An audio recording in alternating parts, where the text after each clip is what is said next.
Hai guys, seru banget gak sih filmnya? Sebelumnya kita di sini bakalan menganalisis tentang struktur dari novel Ronggeng Duku Paru karya Ahmad Tohari. Sebelumnya perkenalkan, nama saya Trian Nurwan. Saya Dimas Gali. Saya Marlo Ravenska.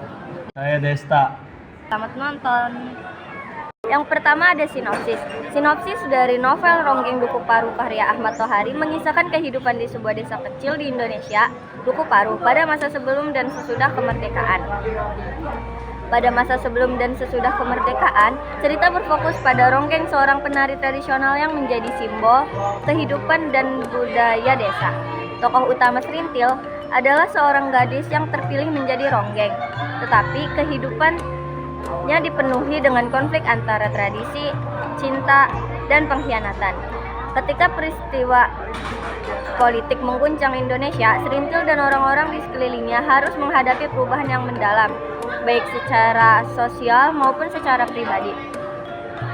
Novel ini menggambarkan perjuangan individu dan masyarakat dalam menghadapi tantangan zaman, serta menyoroti nilai-nilai budaya dan identitas yang terancam hilang.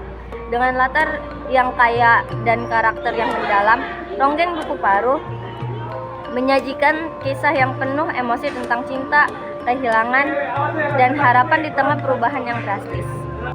Kapan peristiwa? Pada bab pertama menceritakan tentang kehidupan Rasus dan Serintil ketika masih kecil yang harus ditinggal oleh kedua orang tua mereka karena peristiwa keracunan tempe bongkrek yang menimpa warga Duku Paru. Pada bab kedua menceritakan perihal kematian Mak Rasus dan kehidupan Ki Seca Menggala. Dalam bab 2, Mak Rasus, Nenek Rasus, Kartareja, dan Nyai Kartareja diperkenalkan. Dalam bab ketiga membicarakan tentang sayembara buka kelambu. Bab ini Dower dan Sulam diperkenalkan. Pada bab keempat, tokoh utama dibicarakan dalam bab ini Sersan Selamat dan Kopral Pujo juga mulai diperkenalkan. Dalam Ronggeng Duku Paru, bagai menuju konflik mulai terbangun melalui penggambaran kehidupan desa yang kaya akan tradisi, terutama peran Ronggeng utama sebagai simbol kebudayaan dan kesenian. Ronggeng yang diwakili oleh tokoh utamanya memiliki posisi penting dalam masyarakat, tetapi juga menjadi sumber ketegangan ketika perubahan sosial dan politik mulai mengganggu tatanan tersebut. Konflik utama muncul ketika karakter-karakter seperti Pujiono dan tokoh lainnya mulai meragukan nilai-nilai tradisional. Perubahan ini semakin dipicu oleh kedatangan para tentara dan perkembangan politik yang membawa ide-ide baru, serta dampak dari peristiwa-peristiwa sejarah seperti revolusi. Masyarakat desa terpecah antara mereka yang ingin mempertahankan tradisi dan mereka yang mendukung perubahan.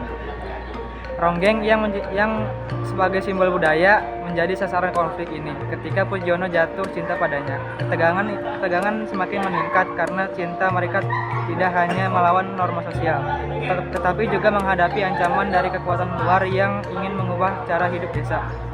Ketidakpastian dan ketegangan ini menciptakan atmosfer yang serat emosi, membangun konflik yang semakin mendalam hingga memuncak dalam berbagai peristiwa yang mengguncang komunitas. Dengan penggambaran ini, novel menyelidiki tema-tema identitas, cinta, dan perjuangan melawan perubahan, menjadikan konflik semakin kompleks dan penuh makna. Konflik. Dalam Ronggeng Duku Paru, konflik utama terjadi saat tradisi Ronggeng terancam oleh perubahan zaman. Masyarakat desa yang selama ini mengagungkan Ronggeng sebagai simbol budaya mulai terbagi antara yang ingin mempertahankan nilai-nilai lama dan yang mendukung perubahan yang dibawa oleh kekuatan baru. Pujiono yang jatuh cinta pada Ronggeng menghadapi dilema antara cinta dan kewajiban sosial. Ketika kedatangan tentara menambah ketegangan, ia merasakan betapa cinta mereka terhalang oleh norma-norma patriarkal dan ancaman luar. Dalam suasana ketidakpastian, ketegangan ini membangkitkan pertanyaan tentang identitas, nilai, dan apa artinya menjadi bagian dari sebuah komunitas. Ronggeng sendiri menjadi pusat dari konflik ini sebagai simbol tradisi yang berjuang melawan kekuatan yang ingin mengubah hidupnya. Melalui semua ini, novel menggambarkan betapa kompleksnya dinamika sosial dan emosional di tengah pergeseran yang mengguncang kehidupan desa. Bagian puncak konflik dalam Ronggeng Dukuh Paruk terjadi ketika Serintil yang merupakan ronggeng harus menghadapi dilema antara mempertahankan tradisi budaya desanya dan menghadapi tekanan dari kekuatan luar yaitu tentara. Konflik ini muncul setelah desanya terpengaruh oleh perubahan sosial dan politik, di mana kehadiran tentara menyebabkan ketegangan.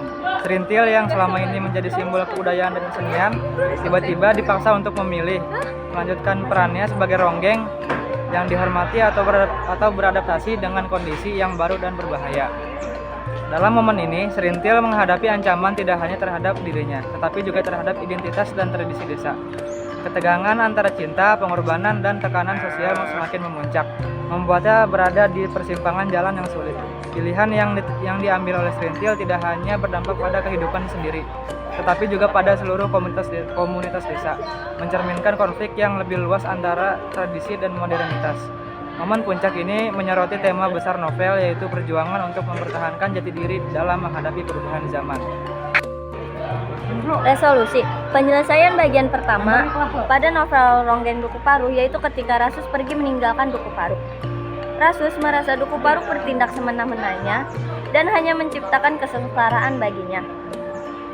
Sebagai seorang anak yang menghubungkan diri dengan emaknya dan diri Serintil, Dukuh Paruk membuat noda dalam hidupnya. Kepergian Rasus untuk menentukan pilihan-pilihan. Pilihan-pilihan itulah yang nantinya akan mengubah segalanya tentang Serintil, asal-usul ibunya, dan juga tujuan hidupnya. Koda, pentingnya mempertahankan identitas dan tradisi budaya di tengah perubahan zaman. Novel ini menyoroti perjuangan individu dan komunitas dalam menghadapi tantangan sosial, politik, dan modernitas. Selain itu, penulis juga menggambarkan dampak budaya terhadap kehidupan manusia, mengajak pembaca untuk menghargai warisan budaya dan memahami nilai-nilai kemanusiaan yang melekat di dalamnya. Kesedihan dan pengorbanan dalam cerita menggambarkan realitas kehidupan, namun tetap menumbuhkan harapan untuk masa depan. Sekian dari kelompok kami. Wassalamualaikum warahmatullahi wabarakatuh.